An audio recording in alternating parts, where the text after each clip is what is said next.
bonsoir à tous. Nous sommes réunis pour parler pendant une petite heure de la vaste, et immense et très compliquée question du steampunk, alias l'esthétique de la machine. Et nous sommes réunis pour en parler dans une équipe composée je serais tenté de dire, en 2-1-1. 2-1-1, il y a Karine Gobled, qui est donc la représentante de l'érudition, l'auteur du guide de l'Uchronie, qui sera là pour vérifier qu'aucun de ces messieurs ne dira de bêtises. Donc elle va avoir du travail. Juste à ma gauche, le deuxième 1, donc Lionel Davoust, écrivain de science-fiction, entre autres, qui est là pour être notre Candide et nous apporter son regard innocent sur la question du steampunk. Innocent, moi. Et enfin, notre 2, avec Olivier Gechter et Johan Elio, qui sont là pour nous parler de leur propre expérience d'écrivain, ayant produit tous les deux des romans steampunk. Je serais tenté de commencer par Karine, histoire de lui poser d'emblée la question qui fâche et de pouvoir nous situer tous, histoire de se demander quel est le lien entre le steampunk, l'Uchronie et la machine. Alors, quelques grands traits. L'Uchronie, c'est prendre un point de divergence dans l'histoire et réécrire l'histoire, que ce soit la grande histoire ou la petite histoire. Ça, c'est facile, c'est l'Uchronie. Le steampunk, on va dire que c'est le cousin de l'Uchronie, dans le sens où on prend un point de divergence, on réécrit l'histoire, on y met en fait la révolution industrielle qui arrive beaucoup plus tôt que ce qu'on a pu connaître. Et on a un développement des sciences, on a un développement des techniques, on a un développement des machines qui arrive beaucoup plus tôt. Et c'est le futur. Le steampunk, c'est l'Uchronie. Enfin, c'est pas l'Uchronie. Le steampunk, c'est que se serait-il passé si le futur était arrivé plus tôt, hein. Donc, typiquement à Londres, dans le brouillard, sous la reine Victoria, ou avec beaucoup de machines à vapeur, beaucoup d'ordinateurs avant l'heure. C'est ni plus ni moins que du cyberpunk transposé dans le passé, hein. Donc avec ses grosses machines, ses réseaux et ainsi de suite. Est-ce que ça situe ? Impeccable. Quand tu as écrit La Lune seule le sait, nous sommes juste avant les années 2000, d'accord ? Oui, écrit en 99. Ah, oui. oui. Alors à une époque où le mot steampunk était loin d'occuper les grands titres de la presse nationale. Oui, enfin, ce qui est d'ailleurs toujours le cas, hein, soyons réalistes. Mais oui, surtout à tel point que moi-même, je l'ignorais complètement. On m'a appris après coup, d'ailleurs tu en es largement responsable, ce qu'était le steampunk, et j'ai réalisé, bien après l'apparition de ce livre, qu'il s'affiliait plus ou moins effectivement à ce courant, ce sous-genre spécifique de la science-fiction. Ce qui m'intéressait au départ dans ce livre, je l'ai construit à partir d'un événement historique, la Commune de Paris, parce que simplement en tant qu'ancien prof d'histoire, j'estimais qu'il était qu'il est d'ailleurs toujours très mal enseigné et très mal connu, cet événement. Ensuite, je me suis intéressé à certaines figures historiques, comme Louise Michel, et j'ai ensuite construit le reste de mon histoire de science-fiction autour de ces personnages. Et par la force des choses, j'y ai adjoint un nombre de machines à vapeur et autres, et ensuite des extraterrestres. Et donc tout ça a donné un grand mélange, pour pas dire un grand n'importe quoi, scientifique, historique, etc. Et voilà, après coup, j'ai découvert qu'il s'agissait de steampunk. Mais je connaissais juste à ce moment-là, j'avais juste lu les quelques romans fondateurs qu'on cite habituellement, Powers, Jeter, Blaylock, voilà, mais sans savoir de quoi il s'agissait. Et justement, là, ce qui m'intéresse, c'est que toi, quand tu as écrit, tu étais en totale liberté par rapport au genre, par rapport à ses codes, ou même par rapport à ses stéréotypes. Quand on pense steampunk, maintenant, il y a beaucoup de clichés qui surgissent, qui révèlent la maturité que prend le steampunk, mais aussi les risques qu'il peut rencontrer de tomber dans le bégaiement du stéréotype, du corset, de la brume, des boulons, des gros boulons partout. Du cuivre. Alors même si c'est vrai que c'est dès lors qu'on choisit d'explorer, d'une manière ou d'une autre, une partie du 19e siècle, je dirais c'est quasiment impossible d'échapper de toute façon, au moins pour ce qui est du décor, à la machine, à la grosse machine, à ses boulons, etc. Pour ma part, les premières scènes du livre commencent, on est en 1889, on est dans le moment de l'exposition universelle, donc on est au pied de la Tour Eiffel, on est dans la grande galerie des machines. Tout de suite, de toute façon, on est, pour ce qui est, du moins, relève du décor, dans l'ambiance qui est devenue cliché du steampunk. C'est quasi impossible de faire autrement. Et justement, Olivier, quand toi-même, donc tu écris ta série du Baron Noir, tu as pensé à cette notion de cliché ? En fait, plutôt parce qu'au départ, j'avais pas du tout l'intention d'écrire un roman steampunk. C'est en discutant avec un éditeur qui voyait que j'avais dans les mains la version intégrale de L'une seule le sait, hein, merci. Je l'ai pas encore lu, mais il est dédicacé. Les piles de lecture sont un peu hautes.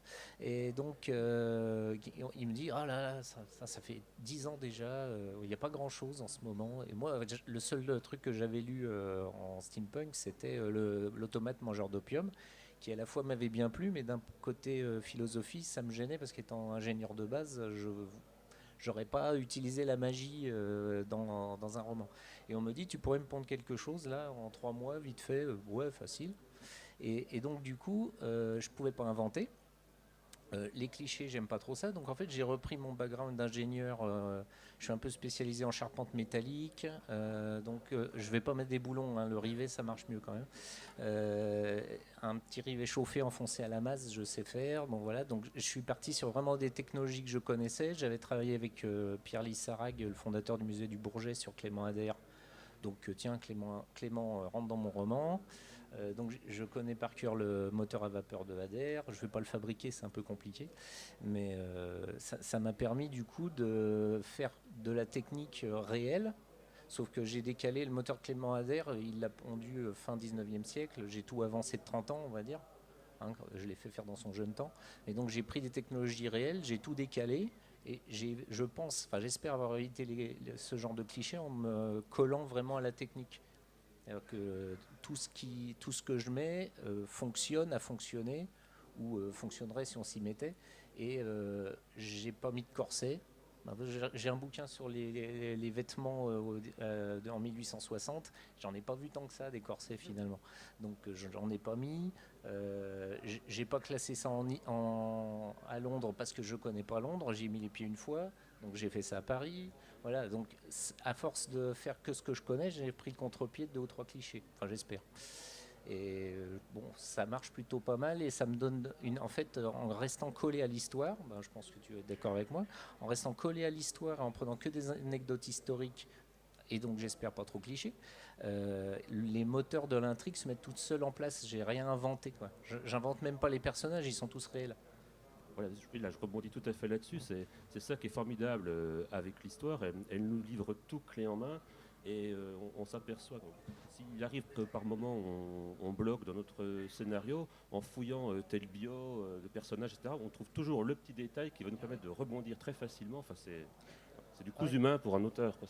Et même à l'envers, je cherchais, alors dans le 2e volet du Baron Noir, une personne proche du pouvoir qui aurait été artiste de cirque et si possible acrobate. J'ai mis 10 minutes à la trouver. Et en plus, elle était encore plus près du pouvoir que je pensais. Alors, je ne vais pas spoiler, achetez-le. Il ressort en mars. Hein. Mais quand j'ai vu ça vous avez les poils tout droits là, et vous vous dites, c'est le destin. C'est bon, tu es en train d'écrire le bouquin qui va bien, quoi. Le personnage t'attendait. Alors, Lionel, en tant qu'écrivain de science-fiction, comment est-ce que quel regard tu portes sur cette fascination de la machine, et notamment dans le steampunk, la fascination de la machine visible ? Alors, c'est marrant, tu vois, que tu me dises d'entrée de jeu que j'étais le Candide, parce que moi, j'étais toujours persuadé que je faisais du steampunk. Sauf que justement, en fait, toute cette esthétique dont on parle avec les clichés, je trouve que c'est cool. Et que j'ai tendance à bien aimer justement jouer avec les trucs qui me semblent cool. C'est un peu, en plus, moi je suis un peu un drôle d'auteur parce que je suis un peu à la jonction entre la science-fiction et la fantasy, puisque donc le regard que porté là-dessus, c'est le steampunk. Moi, le premier contact que j'ai eu avec ça, c'était avec un jeu de rôle qui s'appelait Space 1889. Donc, je sais pas si peut-être probablement dans la salle, il y en a qui connaissent la série Cosmos 1999. Donc, Space 1889, c'est pareil, mais 100 ans avant. Et l'Empire britannique envoie des vaisseaux à vapeur dans l'espace parce que l'éther, la fameuse théorie de l'éther fonctionne. Donc, pendant longtemps, moi, je pensais que le steampunk, ça se définissait comme la science-fiction basée sur une science dont on sait qu'elle n'existe pas, qu'elle a été réfutée depuis. Donc, il y a une espèce de côté un peu romantique, une vision romantique ancienne il y avait toute une mouvance aussi. On s'est un peu tombé un peu en désuétude, mais on parlait de rétro-futur à une époque. Donc, je pense qu'il y a aujourd'hui de plus en plus la machine devient visible. On a des voitures qui sont devenues de plus en plus rondes, de plus en plus petites. On est dans c'est les tendances technologiques actuelles où la machine et la technologie se dissimulent le plus possible. On efface les interfaces de plus en plus avec des commandes vocales. On cache les choses au maximum de manière à ce que ça opère finalement par magie. Et je me demande si la fascination pour la bonne grosse machine qui dit ce qu'elle est ne découle pas un peu d'une espèce de fascination nostalgique pour un temps où la technologie se présentait en tant que telle, disait ce qu'elle est, disait je suis une grosse automobile, je suis une grosse moto, je suis un gros ordinateur avec des coins carrés et du plastique beige. Et ce qu'il y a un côté rassurant quelque part, je pense, d'une technologie qu'on comprend en fait finalement. Donc c'est à la fois un jeu, c'est un jeu mental extrêmement amusant et fort, et peut-être une forme de nostalgie, je sais pas, sur cette machine, cette technologie qui est rassurante parce qu'elle dit sa fonction. Tout en ayant des thématiques qui peuvent être vraiment des thématiques de science-fiction. En steampunk, on peut avoir des personnages qui vont être des personnages augmentés. Je pense à tous ceux qui vont avoir des prothèses, des membres artificiels, des yeux mécaniques. Personnages augmentés qu'on peut trouver dans vos romans. Oui, tout à fait. Alors pour ce qui me concerne, par exemple, c'est l'empereur, enfin c'est Napoléon III, alors j'en ai fait un méchant à une sorte de mix entre Dark Vador et l'empereur de Star Wars. Il a survécu, il est très vieux et il est à moitié machine. Voilà. Le héros du livre, qui est Jules Verne, et j'en ai fait une sorte de James Bond de l'époque, lui-même, en cas de besoin, a des gadgets qui lui permettent d'optimiser ses performances, parce que c'est comme un vieux monsieur à cette époque-là, mais ça fait rien. Enfin voilà, oui, on s'amuse avec tout ce genre de choses. Oui, puis les armures, ça c'est toujours une valeur sûre, ça. D'autant que les équilibreurs pneumatiques de maintenant, on les mettrait dans une armure d'autrefois, ça vous fait un super-héros avec des tuyaux, c'est pas mal. Iron Man. Voilà. Une bonne mitrailleuse rotative à l'ancienne. Bonne Gatling, tiens. Voilà, les Gatling, on les répand un peu plus, c'est bon. Et puis on oublie tout le temps aussi que l'air comprimé a été une énergie très utilisée au 19e siècle.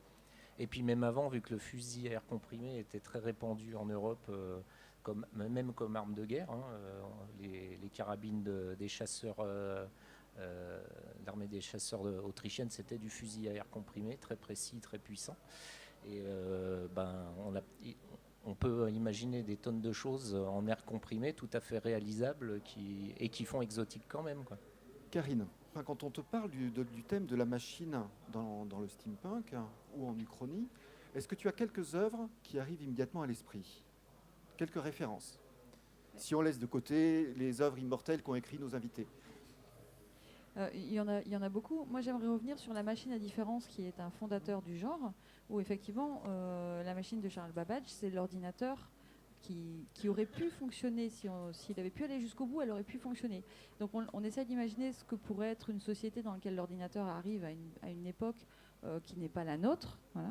Et ce concept-là, déjà, à la base, je trouvais ça extraordinairement fascinant. C'est-à-dire qu'on met en place une machine, qu'est-ce qu'on en fait? Parce que c'est toujours la même chose. Une machine, c'est bien, mais à quoi elle sert? Une machine seule, ça veut rien dire. Il faut qu'elle ait une utilité. Donc la question à se poser, là où le steampunk creuse, et là où c'est intéressant, c'est quelle utilité j'ai pour ce type de machine. Et c'est ça qui, moi, me paraît le plus intéressant dans le steampunk. Et on sort justement de toute cette quincaillerie qui va bien et qui nous saute aux yeux, parce que la première chose, quand on ouvre un bouquin de steampunk, généralement la couverture, elle est très jolie aussi, mais elle est bien cuivrée, il y a des boulons partout, il y a des rivets au choix. Et puis à un moment, on regarde la Tour Eiffel, on se dit, mais la Tour Eiffel, elle est steampunk en fait. Parce que alors, elle n'est pas machine, mais elle est steampunk. Donc c'est ça qui est intéressant, c'est qu'est-ce que je prends, quelles machines, quels impacts ces machines ont sur, ou quel impact peut avoir l'absence de machines. Je vais prendre une uchronie steampunk, mais pas steampunk. On va prendre Nicolas Le Breton, les âmes enchaînées, les âmes envolées, les cœurs enchaînés. Il n'y a pas de voiture. Ça n'existe pas, la voiture, dans son monde. Le moteur à combustion n'a pas été inventé. Il n'y a pas de voiture. En gros, tout le monde se balade en zeppelin, etc., etc. Il n'y a pas non plus le jetpack, qui aurait pu arriver aussi. Ça aurait été vachement plus cool pour le transport individuel. Mais on est sur du zeppelin, donc on est sur des batailles aériennes, on est sur une guerre, parce qu'il va y avoir une première guerre mondiale qui ne va pas avoir lieu au sol, ou tout du moins qui va avoir lieu aussi dans les airs, mais pas avec des avions, pas avec des plus lourds que l'air, mais avec des zeppelins. Voilà. Donc c'est en gros la technologie, la machine, qu'est-ce qu'elle change dans la société, ou qu'est-ce qu'elle ne change pas dans son absence. Donc la machine qui dépasse la métaphore et qui devient un effet de sens et un effet de questionnement. Tout à fait. Je suis content, j'ai compris. Il y a une chose dont je voudrais vous parler, parce que nous sommes à Nantes, non loin d'ici, il y a les machines de Lille. Et il y a donc la figure tutélaire de Jules Verne, qui encore une fois surgit des eaux sur l'affiche du festival cette année. Et Jules Verne qui a été entre autres un écrivain de la machine. Le steampunk joue beaucoup avec l'imaginaire vernien, et ça serait peut-être intéressant que vous expliquiez votre vision de ce jeu-là, parce que le steampunk n'est pas du tout écrire à la manière de Jules Verne. Non, très rapidement, c'est un peu comme, à mon sens. Alors après, on peut se poser aussi la question de savoir si le steampunk est une esthétique ou un genre ou un traitement. Mais bon, si on aborde le steampunk sous l'angle de la prospective scientifique, aujourd'hui, quand on écrit du steampunk, on se base évidemment sur un passé qui n'a pas existé et pour reprendre l'aspect de la machine, sur un chemin technologique qui n'a pas existé. Si je reprends l'exemple de Space 889, l'éther, c'est une théorie scientifique qu'on a réfutée depuis. Il y a beaucoup en fait de steampunk qui aujourd'hui qui se fondent sur une science dont on sait qu'elle est impossible aujourd'hui parce qu'elle se base sur une théorie scientifique qui a été réfutée depuis. Verne fait de la prospective, fait de la science-fiction sur ce qu'il sait de la science à son époque. Donc c'est je veux dire, une énormité, c'est steampunk par rétroaction. La nostalgie de la machine se trouve là quand on prend le canon de la Terre à la Lune. Si on fait les calculs, on sait aujourd'hui que c'est pas possible, ça marche pas, l'accélération est beaucoup trop forte. À l'époque, ça tient déjà un peu plus, ça tient plus la route. Donc pour moi, tout le jeu, en tout cas sur la technologie du steampunk, se trouve là, et Verne est totalement au cœur de ça, c'est-à-dire une prospective du mieux possible. Et quand on fait du steampunk, on se replace dans des présupposés scientifiques antérieurs. Ce brave Jules Verne a ce côté steampunk, vu de son époque, c'est carrément un auteur de hard science, quoi. Voilà, puisqu'il se documentait énormément sur les sciences et techniques de son époque et il poussait à son maximum de la logique scientifique possible les effets de ces machines. Et qui dit machine, dit constructeur de machines. Et une des forces du steampunk, et une des choses que j'aime dans le steampunk, c'est sa capacité à reprendre, retrouver, réhabiliter, réenchanter des figures qui sont des clichés totalement éculés. Je pense notamment à la figure du grand méchant qui peut être le savant fou. Un savant fou aujourd'hui, c'est assez naze, mais un savant fou dans un roman steampunk, ça redevient cool, voire même inquiétant. Et Olivier, j'aimerais que tu nous parles un petit peu justement de ton approche du méchant, parce que j'ai eu l'impression en te lisant que tu y allais assez franchement.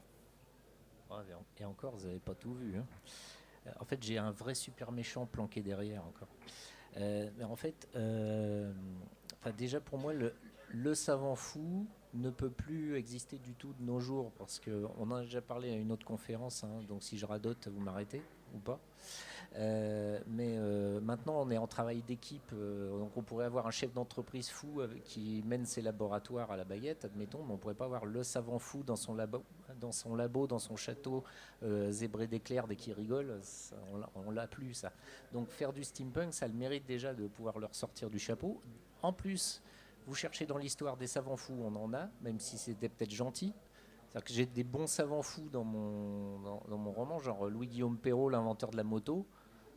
Il était bien allumé a priori, donc on a un gentil savant fou que je peux utiliser du côté des bons. Et on peut, par contre, on est aussi à un moment où on aurait pu avoir un savant fou richissime qui, au lieu de faire fabriquer des châteaux en Bavière, mettrait sa gigantesque fortune au service de créer, je sais pas moi, une science électrique pendant que les autres sont encore bloqués sur la vapeur, hein, par exemple.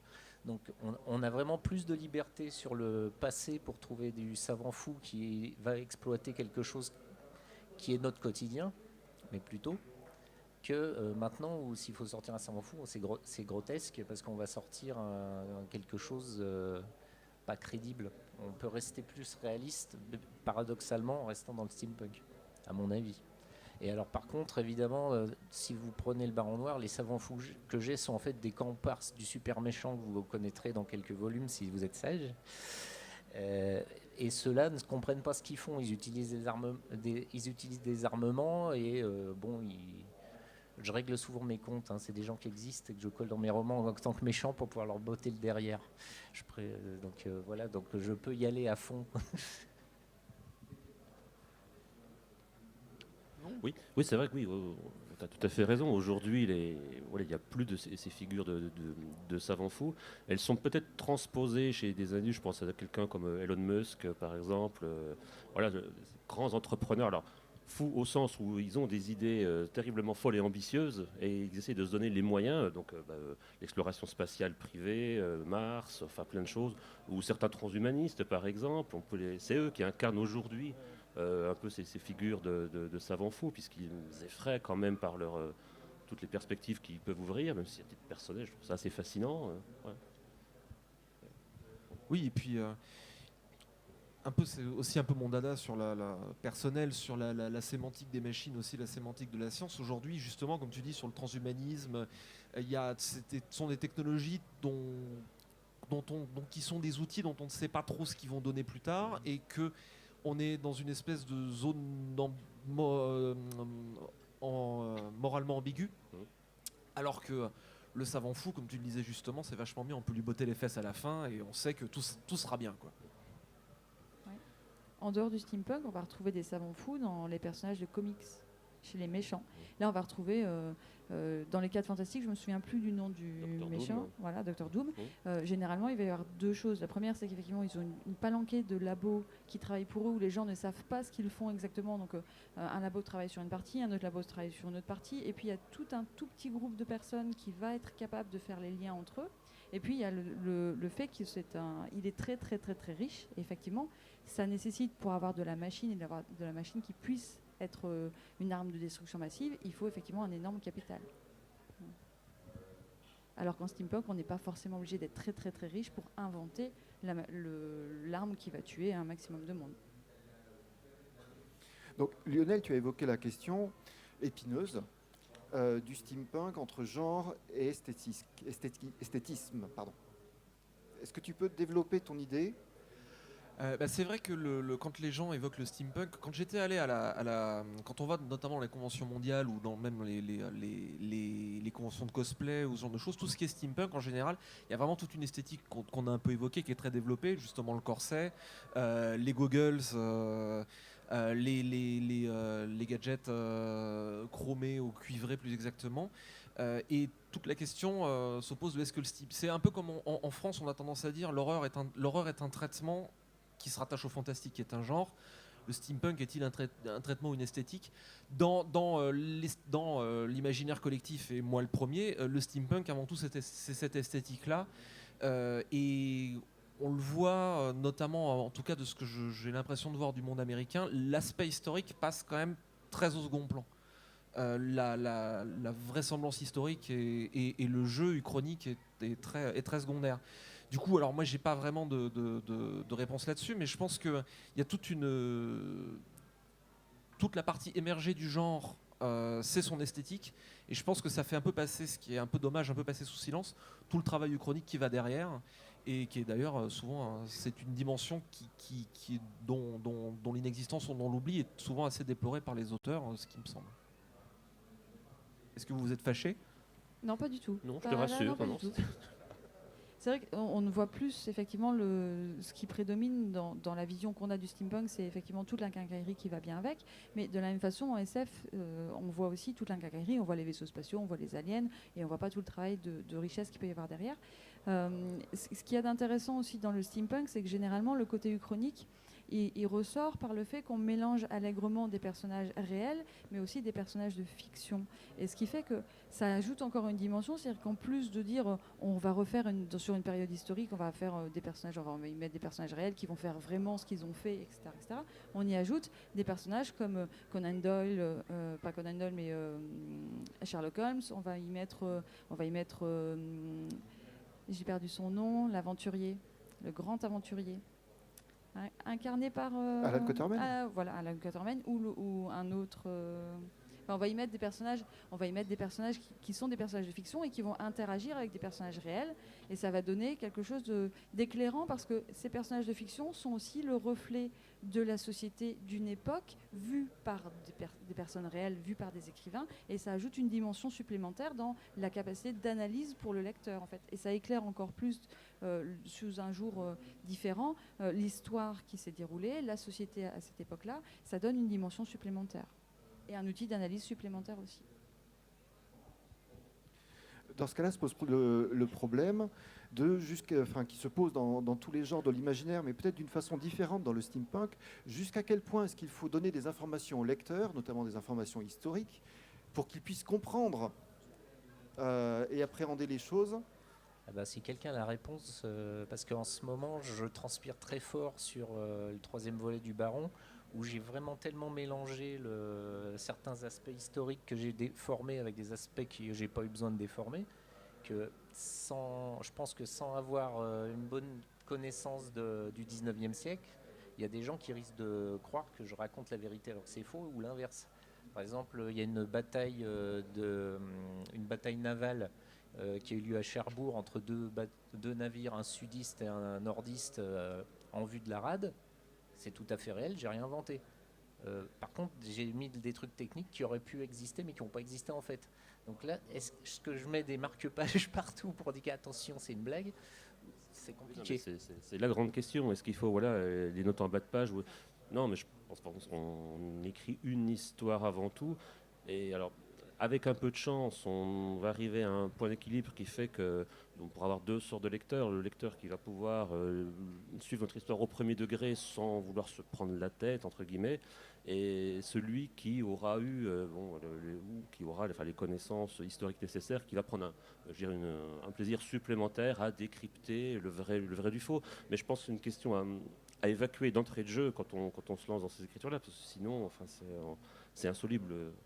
Ouais, mais tu oublies le lecteur qui vient nous mettre le nez dans nos erreurs. Alors ça, oui, ça, pourtant, oui, il y a toujours, ça, oui, je me rappelle.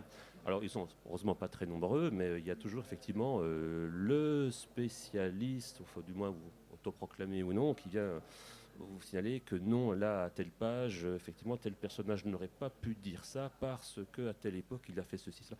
Et oui, très bien, j'en suis content, mais... La semaine passée, Peter Jackson a annoncé qu'il allait produire une série de films steampunk, les adaptations des romans de Philippe Rive, publiés en France chez Folio Junior. Le premier, c'est Mécanique infernale, qui raconte ni plus ni moins que les villes sont devenues des immenses machines mobiles qui se déplacent à la surface de la Terre et qui s'attaquent et se dévorent les unes des autres. Le steampunk est un imaginaire du gigantisme. c'est même plus la machine qui se voit, on devient, c'est le labo secret du méchant dans James Bond, c'est bigger than life. Quel est l'attrait au-delà du simple wow, le sense of wonder, l'émerveillement, l'attrait dans ce gigantisme qui sent l'huile de coude, la sueur et le gros boulon. Déjà, cet attrait existait réellement à l'époque, d'après ce que j'ai pu voir, parce que les travaux de la jetée de Cherbourg, c'était un truc de fou. La Tour Eiffel, à l'époque, avec les moyens disponibles, c'est un truc de fou. D'ailleurs, tout le monde le disait même à l'époque. Les tentatives de percer de tunnels à droite à gauche, c'était des trucs de fou. L'immense gare perdue dans les Pyrénées qui n'a jamais servi à rien, c'est un truc de malade. Donc, en fait, il n'y a pas besoin de forcer beaucoup le trait. Il suffit de continuer la logique et de la dérouler. Et on fait l'Hindenburg un peu plus tôt. Et puis on va pouvoir avoir des machines géantes. Pas besoin de forcer, c'était déjà là. Oui, je pense qu'il ne faut pas oublier, voilà, c'était aussi encore l'époque des grands empires coloniaux triomphants, et il fallait marquer cette puissance-là, et ça s'incarnait dans les bâtiments, dans les machines, dans ces grands travaux complètement démesurés. C'était aussi un moyen pour les pouvoirs en place, effectivement, de s'affirmer en tant que tel. On est l'Empire britannique, on est ceci, c'est pas n'importe quoi. Donc, Et puis la course aux cuirassés, au point qu'ils ont fait des cuirassés qui au premier tir de canon se sont retournés tellement les canons étaient puissants. Ouais, c'est excellent ça, on n'aurait même pas imaginé nous-mêmes quoi. En disant préambule, l'histoire donne tout. Là, Mais moi, je pense que c'est propre au genre humain de vouloir faire quelque chose qui le dépasse et qui va rester. On parlait du gigantisme, mais on va reprendre un exemple tout bête. Les cathédrales, pour l'époque, c'était déjà du gigantisme. Techniquement, bâtir une cathédrale, c'était extrêmement compliqué. Architecturalement, c'était très, très, très compliqué. Et ça prenait 100 ans, 150 ans, 200 ans, etc. etc. Les pyramides en Égypte, c'est pareil. On est dans l'ordre du gigantisme, et je pense que c'est intrinsèquement lié à ce qu'on est en tant qu'être humain et au côté peut-être immortel aussi. On veut l'immortalité. Non, on veut marquer une époque, marquer de sa présence, marquer de son empreinte, et tous les moyens sont bons, et le gigantisme en est un. Faire une œuvre qui nous dépasse, c'est aussi faire une œuvre qui dépasse l'être humain et qui montre qu'on est aussi un peu l'égal de Dieu. Voilà. Et je trouve que le steampunk, en ça, est assez ambitieux. Ouais, je suis tout à fait d'accord. Pour prolonger ce que tu dis, je pense que pour un public moderne, une technologie, c'est justement cette technologie très donc gigantesque et qui est très apparente dans ses conduites de vapeur, etc. Déjà, le premier aspect qui est qu'elle est très organique. C'est quelque chose dans lequel on met les mains dans le cambouis et on peut travailler ce truc-là. Donc il y a un aspect artisanal et manuel qui est plaisant, parce que la création de ce genre de machine, du moins quand on se projette mentalement dans le récit, bien sûr, il y a véritablement un aspect, l'approche, les mains dedans, quoi. Donc c'est un truc qui est très organique et qui du coup est un peu plaisant dans un monde peut-être un peu qui se dématérialise. Le deuxième truc qui découle un peu de ça, c'est que c'est une technologie qui est compréhensible. En tout cas, il suffit de s'y mettre. Il y a un petit côté un peu voilà, c'est à la fois, c'est encore le plaisir de l'artisanat. C'est quelque chose que si je me mets dedans, ça va pas être très compliqué. C'est des pistons, des trucs. Je donne 3 coups de clé et ça repart. Et le dernier truc, c'est que c'est une technologie qui paraît fiable, non pas au sens où elle tombe jamais en panne, où il n'y a pas jamais des machines à vapeur et des zeppelins qui explosent pas, mais au sens où elle paraît neutre. C'est un outil qui dit, encore une fois, qui dit clairement sa forme et qui va être le relais idéaliste, d'une manière idéaliste, qui va être le relais parfaitement neutre de l'intention de l'utilisateur. C'est pas une intelligence artificielle qui va se retourner contre l'utilisateur. C'est pas une manipulation génétique dont on sait pas trop ce que ça va donner. C'est un flingue à air comprimé. Si c'est le gentil qui le tient, eh ben ça va être cool. Si c'est le méchant, voilà. C'est une technologie qui paraît pas traîtresse en soi, en tout cas telle qu'elle est fantasmée, à mon sens. Et je pense que c'est quelque chose d'attrayant, parce que c'est éthiquement, moralement et psychologiquement, je pense que c'est assez reposant en fait, et ça fait du bien de voir un truc qui dit ce qu'il fait et qui est ce qu'il dit.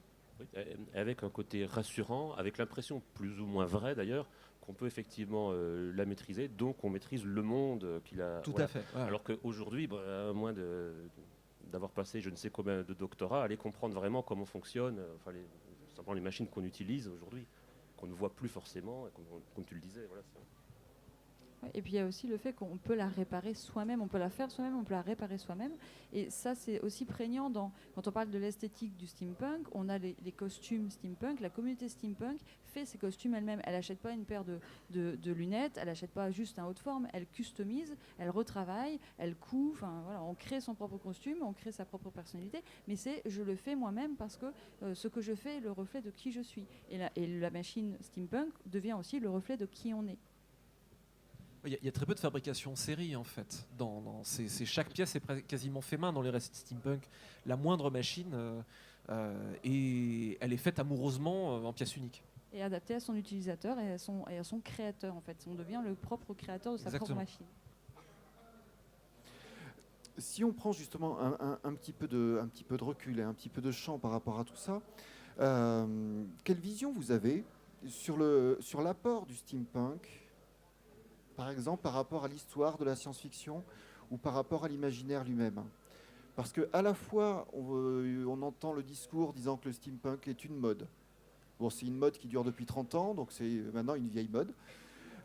D'autres qui disent que c'est un épiphénomène, ou alors voire même que c'est un signe d'essoufflement de la science-fiction et qu'on se met à bégayer des motifs anciens. Ça, ce sont des choses que j'ai lues. Comment est-ce que vous voyez cette bulle de fécondité qui se nourrit d'un imaginaire rétrofuturiste? Si ça peut te rassurer, on dit depuis 10 ans ou 15 ans ou 20 ans que la SF est morte, et moi je trouve qu'elle est encore vachement vivante, hein, et elle n'est pas zombie, donc ce côté-là, c'est pas très grave en fait. Et puis j'avais vu une étude d'IBM qui disait que c'était en fait un courant de fond et qu'il fallait qu'ils investissent dedans. Je sais pas où ils ont mis les sous, hein, mais à part ça, j'ai pas d'avis. Non, effectivement, c'est difficile. Parce que tout ce que tu as dit et qu'on lit encore effectivement assez souvent, les faits prouvent que ce n'est plus vrai. Effectivement, une mode qui dure depuis cette trentaine d'années n'en est plus une. Donc, c'est pas non plus un épiphénomène. C'est un sous-genre, voilà, qui alors prospère. Non, je pense que le mot est exagéré, puisque bon, il est quand même pas aussi prédominant que ça, malgré tout, dans l'ensemble de la production de science-fiction. Mais voilà, ce sous-genre s'est creusé sa place et il s'est installé, oui, voilà. Et je pense qu'il va continuer son petit bonhomme de chemin, mais... Sur le côté, est-ce qu'on bégaye, etc. Enfin, la SF a toujours, la littérature de l'imaginaire de manière générale, ont toujours été une littérature qui repose sur l'intertextualité. Donc c'est jamais qu'un prolongement supplémentaire d'intersexualité. Donc il n'y a pas de question de bégaiement, puisque à ce moment-là, ça voudrait dire qu'il faudrait réinventer la roue à chaque fois. Si je reprends mon rôle de Candide, il y a des vilaines personnes comme moi qui sont des auteurs de fantasy qui cannibalent totalement l'esthétique pour en faire des trucs sales avec, sans laissant totalement l'aspect historique de côté. Donc non, je pense que les littératures de l'imaginaire fonctionnent par référence plus que toutes les autres, et que c'est jamais qu'un prolongement totalement naturel de ça. Et il y a aussi un phénomène, c'est qu'en science-fiction, on va être honnête, il y a un grand courant de la science-fiction qui est on a peur de la technologie, on a peur de la science, on a peur de la machine, et on nous crée des futurs très pessimistes, des futurs noirs, des futurs où l'humanité va disparaître, la planète va mourir, etc. etc. Et le steampunk, et je pense que, moi personnellement, je pense que c'est une des raisons qui fait qu'il est toujours aussi vivace, c'est qu'il nous emmène dans un terrain qu'on connaît mieux, parce qu'effectivement il fait partie de notre passé, et qui est plus rassurant, parce que la technologie, on a l'impression de pouvoir la maîtriser déjà, et puis parce que tout le décorum qui va bien, ça fait quand même un peu joli, c'est un peu rassurant, et on s'y sent quand même un petit peu mieux. Et ce côté, ça fait le pendant de très très noir, et très très sympathique, très très chaleureux, très aventurier, très divertissant aussi, et à mon avis ça contrebalance aussi un courant de la science-fiction très pessimiste. Et je pense que pour les lecteurs, à un moment donné, qu'on passe d'une science-fiction très violente, très pessimiste, à cette science-fiction rétrofuturiste très rassurante, c'est aussi une bouffée d'oxygène. Et je pense que ça explique le fait qu'il perdure et qu'il va encore perdurer. On a besoin d'optimisme, on a besoin de... On ne peut pas réenchanter le futur ou enchanter le futur, parce que le futur n'est pas enchanteur, mais on peut réenchanter le passé, et le steampunk réenchante le passé. Et justement, là, tu évoquais le plaisir du lecteur, et j'aimerais poser la question du plaisir de l'auteur, parce que vous avez travaillé quand même dans des genres, des formes différentes. Donc, quel plaisir particulier peut-on avoir à écrire un récit steampunk ? Mais c'est, je crois, un terme qu'on a employé depuis le début, souvent, c'est le jeu. C'est un grand jeu et un jeu jouissif de se dire qu'en fouillant, dès lors qu'on va commencer à ouvrir un livre d'histoire, peu importe, on va découvrir mille et une histoires possibles. Il y a mille et une ficelles à tirer, et dès qu'on les tire un tout petit peu, ça y est, plein d'histoires arrivent, ça nourrit tellement l'imaginaire. Voilà, enfin, et ça reste. Donc maintenant, ça fait un certain nombre d'années que j'écris ce premier livre. J'en écris d'autres qui ressemblent plus ou moins à ce genre-là. Et c'est un plaisir renouvelé à chaque fois. Voilà, je vais replonger dans telle époque, je vais repartir avec tel personnage historique. Et voilà. Ouais, c'est vrai que la collection de personnages qu'on peut réutiliser, dès que je vais pour le travail dans une école d'ingénieur au CNAM ou je sais pas, et que je tombe sur le fondateur de l'école, je vois, ah tiens, en 1864, ça tombe bien, le roman est pile poil dedans, il a inventé tel truc qui a permis plus tard le moteur électrique, ouah, trop bon, et après je fais de la recherche, je me découvre qu'il a rencontré un tel, ils se connaissaient tous. Derrière, chaque fois qu'on creuse, il y a François Arago qui réapparaît quelque part. Et ça fait un jeu intellectuel. C'est mes mots croisés, en fait. Voilà, je suis en train de chercher le truc qui fait que je peux l'insérer dans mon histoire sans la casser, sans nuire à la réalité. Donc j'ai un jeu de construction, là, comme ça. Après, l'écriture est sympa aussi, mais ça reste de l'écriture. Mais la construction de l'histoire de façon à coller à mon jeu intellectuel de respect de l'histoire fait que je m'éclate comme un petit fou. Et j'arrive même à relire 5 fois le roman en retrouvant un plaisir à chaque fois de voir que le jeu, le mécanisme est bien monté. Et, voilà, c'est de l'horlogerie, ça me plaît. Alors moi j'ai surtout l'esthétique, j'ai pas vraiment l'aspect historique dans les livres d'Evan Egir, à part peut-être une petite dose de civilisation romaine mais lointaine, donc c'est vraiment pas la même chose. Il y avait un de mes illustrateurs qui disait qu'en fait je faisais du roman punk. Le côté, ce que je trouve fascinant dans le côté steampunk, alors c'est un jeu mental un peu différent, mais qui consiste à partir de la magie, en tout cas, ou la technologie magique steampunk bizarre dans les bouquins. J'essaie de la dérouler en partant justement de présupposés scientifiques ou naturels de règles du monde autres et de voir ce qui se déroule. Donc c'est un peu le même genre de loisir, mais c'est sur le côté purement machine. Si je pars de telle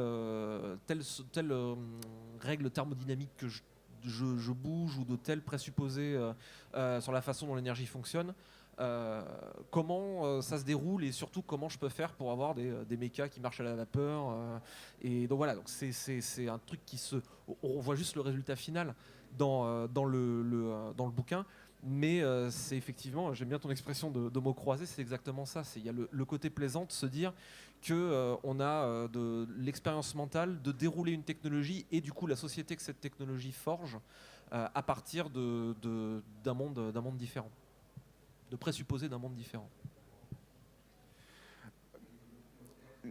J'aurais presque envie de terminer et de vous poser la question des grandes références. Là, histoire de brasser des titres, de brasser des idées, des images, des films que vous auriez envie d'évoquer. Les mystères de l'Ouest, pour moi. Clairement, c'est...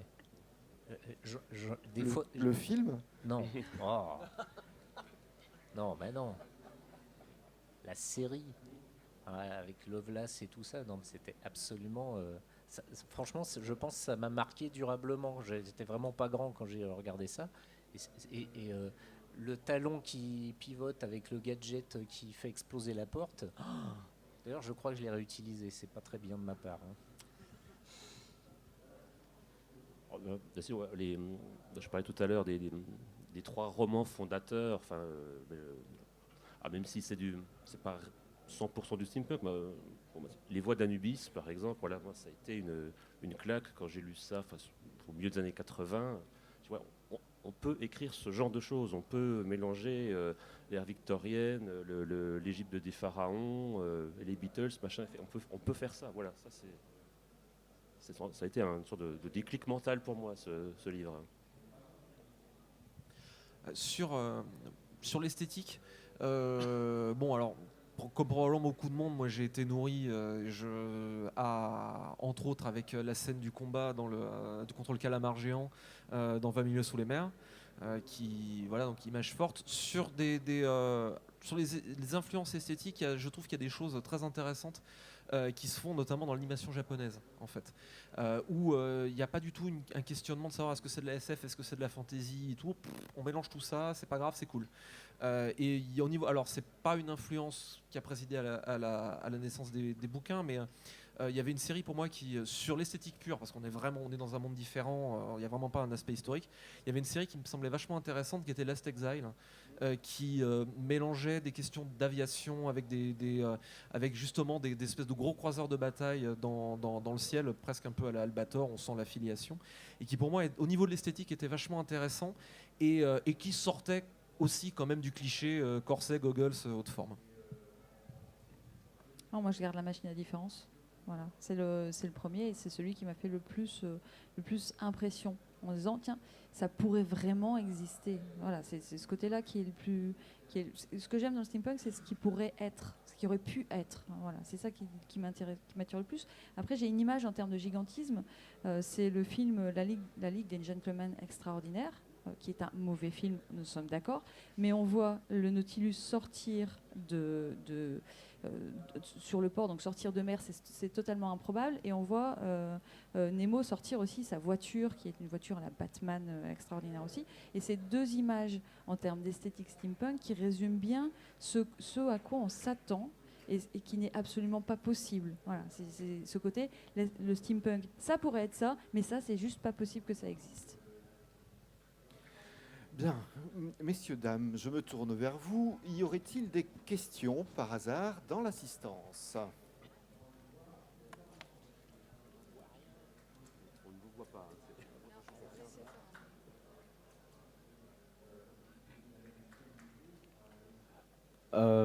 Moi, je sais pas si c'est vraiment une question, mais dans l'esthétique steampunk, il y a beaucoup un côté plus bourgeois, avec les costumes 3 pièces, le haut de forme, les corsets pour mesdames. Mais d'un autre côté, il y a ce côté on met la main dans le cambouis. Alors que, bon, je doute qu'au 19e siècle, les bourgeois mettaient vraiment la main dans le cambouis. Oh bah si. Non mais. Quand on regarde la fortune qu'avait Clément Ader, qui en fait a gagné des millions, même à l'époque, grâce au début du téléphone.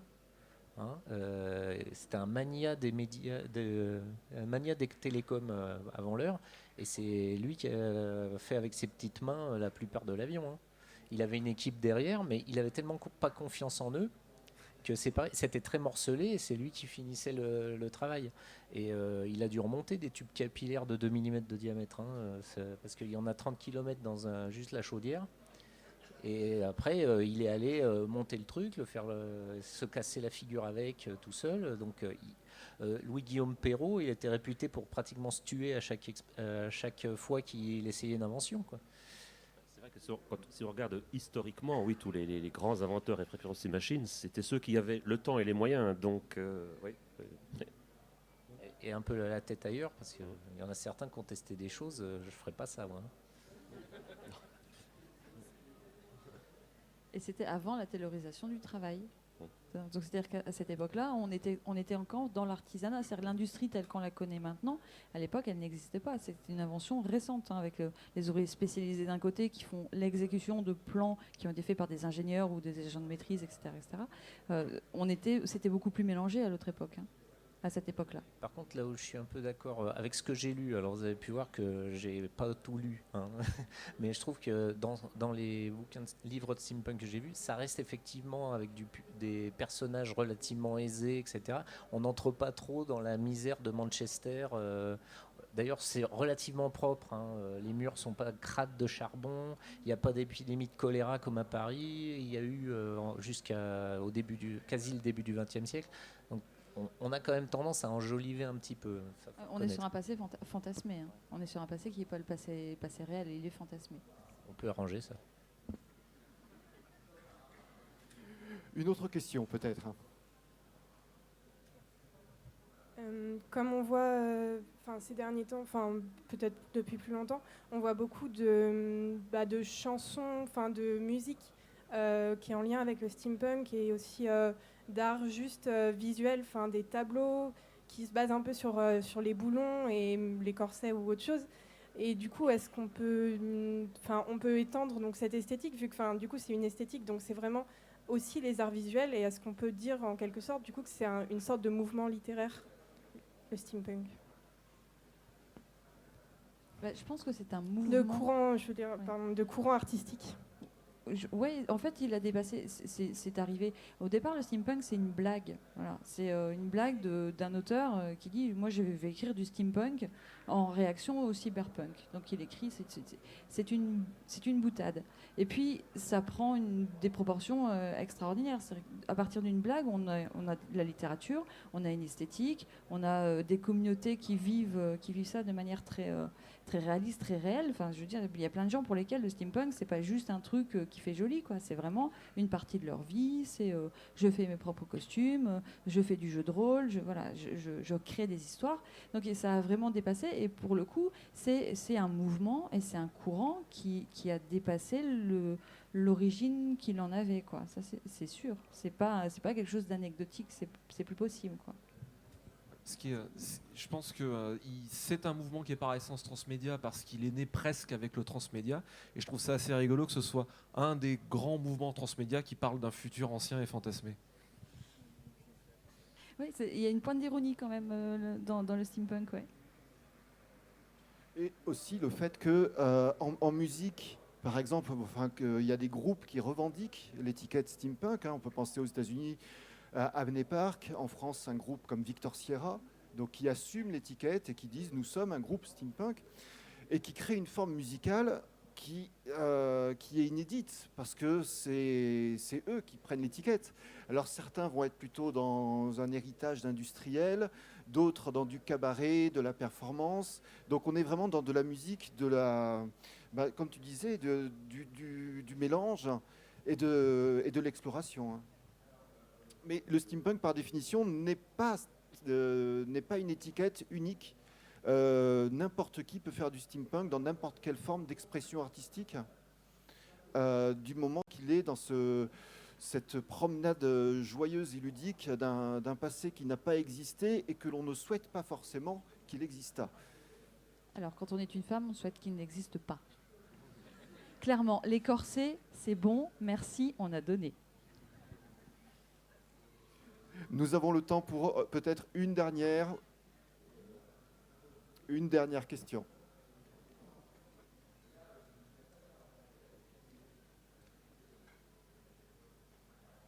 Bonjour, merci. Je sais pas, je connais pas trop le sujet, mais à vous écouter, vous parlez surtout du steampunk comme une revisitation du passé. Est-ce que ça pourrait pas surtout être un moyen littéraire de dénoncer le futur ou l'actuel? Je pense à l'obsolescence programmée, à la surproduction, enfin les sujets sont vastes. En tant que métaphore, oui, effectivement, ça fait aussi écho, ça peut faire écho à des situations politiques actuelles, ou souvent le message est clair, hein, mais oui, en plus, les problèmes sociaux des débuts de l'industrialisation, on les retrouve un petit peu chez nous actuellement, quoi, avec le chômage qui a commencé à apparaître, les travailleurs pauvres, etc. Donc on se prive pas. On ne fait pas ça le centre de l'histoire, parce que le centre de l'histoire, c'est quand même que des méchants se fassent taper par des gentils, mais ça fait partie du décor, quoi.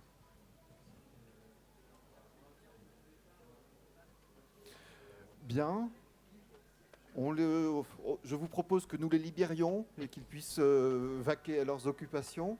Donc, messieurs, madame, merci beaucoup. Merci.